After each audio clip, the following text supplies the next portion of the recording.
নমস্কার দর্শক বন্ধু, জ্যোতিষশাস্ত্রের এই বিশেষ অনুষ্ঠানে আপনাদের সকলকে স্বাগত। দর্শক বন্ধু, পুজোর মাস সেপ্টেম্বর মাস, আপনারা যারা বৃষ রাশির মানুষজন রয়েছেন তাদের কেমন থাকতে চলেছে এটি হচ্ছে আমার আজকের আলোচনার বিষয়। আলোচনা কেমন থাকবে এটা যেমন বলবো, আর যদি কোথাও কোনো সমস্যা থাকে তা দূর করার জন্য কি প্রতিকার করবেন, কি উপায় করবেন সেটাও আমি বলবো। তো শেষ পর্যন্ত সঙ্গে থাকবেন। দর্শক বন্ধু, আমি যেটা বলতে চলেছি সেটা আপনি লগ্ন রাশি হিসাবে এবং চন্দ্র রাশি হিসাবে দুভাবেই শুনবেন। অর্থাৎ আপনার লগ্ন রাশি যা, আপনার চন্দ্র রাশি যা, দুটোকেই শুনবেন। শোনার পর একটা তালমিল নিজে থেকেই তৈরি করে নেবেন, সেইভাবেই নিজেকে ভাববেন আর সেটাই ঘটবে। এটা একটা ট্রেন্ড আপনাদের সামনে আমি রাখতে চলেছি।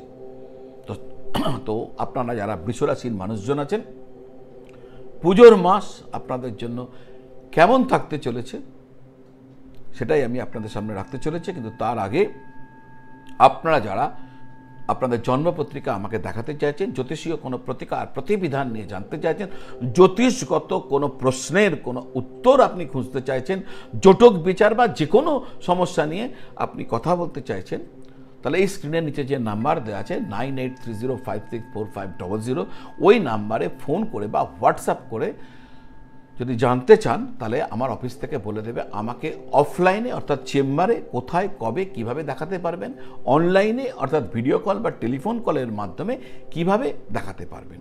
পুরো পদ্ধতি আপনাকে জানিয়ে দেবে। আপনি হোয়াটসঅ্যাপ করে বা ফোন করলে আপনাকে সমস্ত কিছু বলে দেওয়া হবে। আসা যাক আজকের মূল অনুষ্ঠান হচ্ছে, মূল আলোচনা হচ্ছে যে পুজোর মাস সেপ্টেম্বর মাস বৃষ রাশির মানুষদের কেমন থাকবে। দর্শক বন্ধু, প্রথমেই বলবো স্বাস্থ্যের কথা। স্বাস্থ্যের দিক থেকে এই মাসটি মাঝারি রকম হওয়ার সম্ভাবনা রয়েছে। চতুর্থ ঘরে সূর্য, বুধ এবং কেতুর প্রভাব থাকবে। পঞ্চম ঘর মঙ্গল এবং শনির দ্বারা বিশেষভাবে প্রভাবিত হবে এবং একাদশ ঘরও শনির দ্বারা প্রভাবিত হবে, যার কারণে স্বাস্থ্যের ক্ষেত্রে আপনাকে উত্থান পতন, আপস অ্যান্ড ডাউনস আপনাকে দেখতে হতে পারে।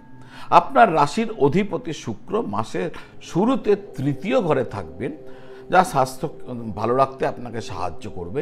কিন্তু তারপর যেই তিনি কেতুর সাথে এসে চতুর্থ ঘরে যুতি করবেন, তখন থেকেই আপনার স্বাস্থ্যে সমস্যা আসতে পারে। বিশেষ করে বুকের সাথে জড়িয়ে রয়েছে এমন কোনো সমস্যা, ফুসফুসের সমস্যা, বুকে সংক্রমণ, ঠান্ডা লেগে যাওয়া, জ্বর, পেট সম্পর্কিত যে কোনো অসুবিধার আপনাকে ভোগাতে পারে। মাসের শেষার্ধে যখন সূর্য এবং বুধ পঞ্চম ঘরে এবং মঙ্গল ষষ্ঠ ঘরে চলে যাবে, তখন স্বাস্থ্যর যে সমস্যা চলছিল আপনার তা অনেকাংশে কম হয়ে যাবে এবং স্বাস্থ্যক্ষেত্রে উন্নতি দেখা দেবে। আসা যাক আর্থিক পরিস্থিতি। এই মাসটি আর্থিক পরিস্থিতি কেমন থাকবে আপনার পুজোর মাসে? এই মাসটি আপনার জন্য অনুকূল হতে পারে। মাসের শুরুতে একাদশপতি হিসাবে বৃহস্পতি দ্বিতীয় ঘরে থাকবেন আর শনি মহারাজ একাদশ ঘরেই থাকবেন।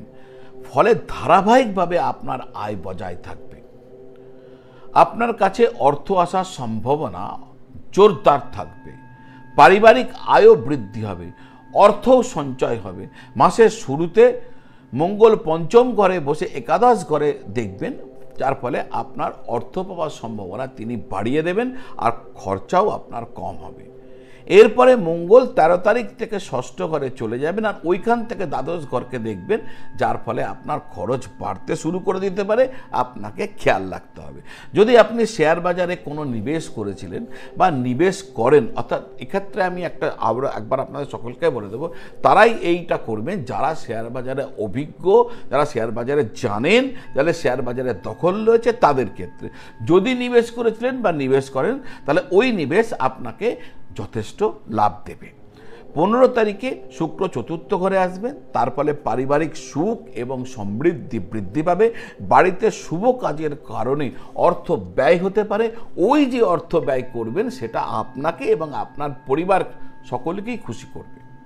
এবার আসা যাক আপনার কর্মক্ষেত্র অর্থাৎ ক্যারিয়ারের দিক থেকে এই মাসটি উত্থান পতনে ভরা থাকার সম্ভাবনা রয়েছে।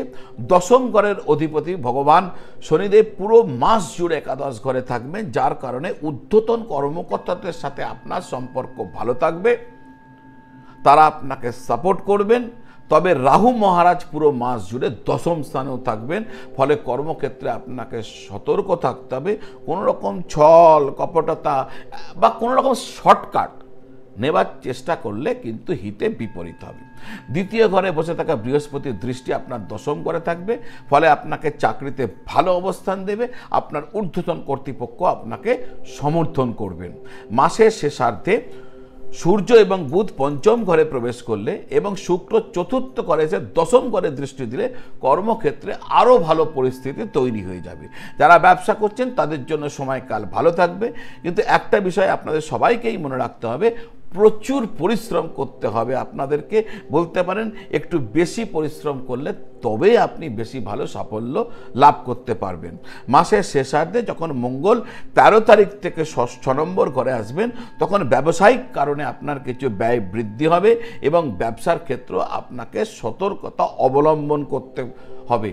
যারা বিদেশকে কেন্দ্র করে ব্যবসা করছেন, বিদেশি পণ্য নিয়ে করছেন, বিদেশি কোনো কানেকশনস নিয়ে করছেন, বিদেশি উৎস থেকে আপনি লাভবান হতে পারেন। আসা যাক আপনার প্রেম এবং দাম্পত্য জীবন। প্রেমের সম্পর্কের ক্ষেত্রে মাসের শুরুটা দুর্বল থাকবে। মঙ্গল আপনার পঞ্চম ঘরে থাকবেন আর শনিদেবের ওপর তার দৃষ্টি থাকবে। শনিদেবের দৃষ্টি তার ওপর থাকবে, অর্থাৎ পঞ্চম ঘরে মঙ্গলের ওপর। পঞ্চমেশ বুধ চতুর্থ ঘরে থাকলেও তিনি রাহু কেতুর প্রভাবে থাকবেন, যার কারণে প্রেম জীবনে সমস্যা দেখা দেবে এবং ঝগড়া বাদ বিবাদের পরিস্থিতি হবে, তাই আপনাকে সতর্ক থাকতে হবে।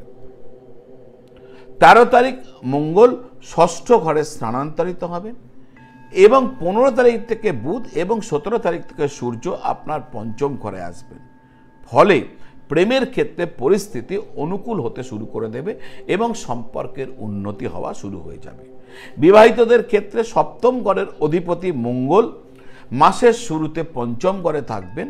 শনিদেবের দৃষ্টির কারণে মাঝে মাঝে কিছু সমস্যা দেখা দিতে পারে, তবে আপনার স্ত্রী যদি কর্মরত হন তবে কর্মক্ষেত্রে তিনি, অর্থাৎ আপনার স্ত্রী, তিনি উন্নতি করবেন আর তার উন্নতি আপনার জন্য উপকার নিয়ে আসবে, অর্থাৎ স্ত্রীর উন্নতি থেকে আপনি উপকৃত হবেন। 13 তারিখের পর মঙ্গল ষষ্ঠ ঘরে প্রবেশ করার সাথে সাথে আপনার স্ত্রীর স্বাস্থ্যভাবে আপনাকে নজর রাখতে হবে, তাকেও নজর রাখতে হবে। স্বাস্থ্যক্ষেত্রে সমস্যা আসতে পারে, উত্তেজনাও আপনাদের মধ্যে বাড়তে পারে, আপনাকে আপনাদের সম্পর্কের ক্ষেত্রে যত্নবান থাকতে হবে।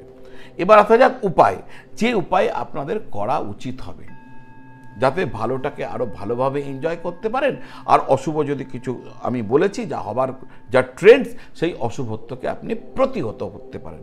মা লক্ষ্মীর নিয়মিত পূজা করা এবং প্রতি শুক্রবারে রাত্রে যে কোনো মন্দিরে দই আদা কর্পূর দান করা এবং পাশাপাশি শুক্রদেবের যে বীজ মন্ত্র আছে নিয়মিত পাঠ করা আপনার জন্য অতি মঙ্গলদায়ক হবে। শুক্রদেবের বীজ মন্ত্র কি? শুক্রদেবের বীজ মন্ত্র হচ্ছে ওং দ্রাং, মানে দয়রপালা আকার অনেশ্বর, সব দ, ওং দ্রাং দ্রিং দ্রৌং স শুক্রায় নমঃ। এই মন্ত্র আপনারা জপ করবেন। আর যেরকম আমি আপনাকে দান করতে বললাম, মা লক্ষ্মীর পূজা করতে বললাম, করুন এটা, নিশ্চিতভাবে আপনারা পুজোর মাসে অত্যন্ত ভালো থাকবেন। তো আজ এই পর্যন্ত। যদি কন্টেন্ট ভালো লাগে এবং এখনও যদি আমার চ্যানেলটি সাবস্ক্রাইব করেননি, আমার বিনম্র নিবেদন চ্যানেলটি সাবস্ক্রাইব করে বেল আইকন প্রেস করে দিন। আপনারা সকলে খুব ভালো থাকুন, পুজো আপনাদের দারুণ কাটুক, আপনারা সকলে ভালো থাকুন আর সকলকে ভালো রাখুন। নমঃ শিবায়।